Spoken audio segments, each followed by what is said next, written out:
Well, there are obviously many angles that you could take. The one that I take most of the time is to deconstruct the whole idea of hot-tempered.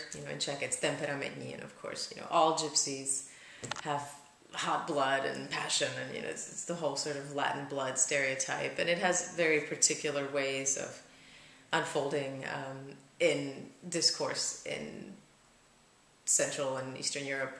But it's the same general idea where, of course, the music is just so, intuitive and passionate and sexy and hot, and there's all these connotations, and that it is a mental process and a physical process, and you have to practice, and you have to compose, and there's theory behind it, and it's not all fast, it's not all, dancing music, it's not all mindless.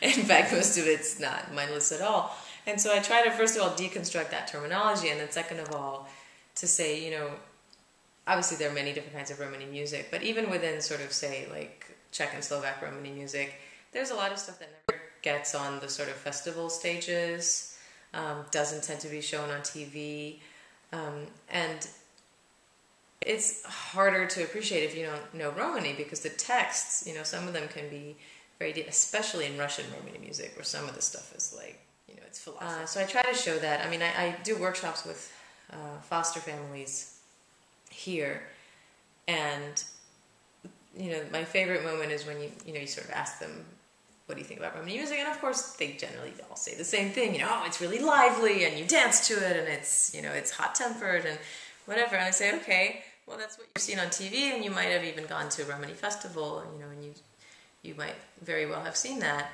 And I play them something just totally different, where it's just very slow and calm, and then I tell them what the text means.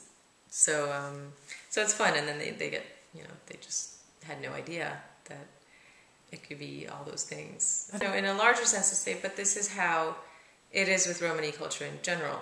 There's sort of, first of all, there's mainstream Romani culture, and then there are all kinds of other Roma who sort of do other things or think other things or live in other ways.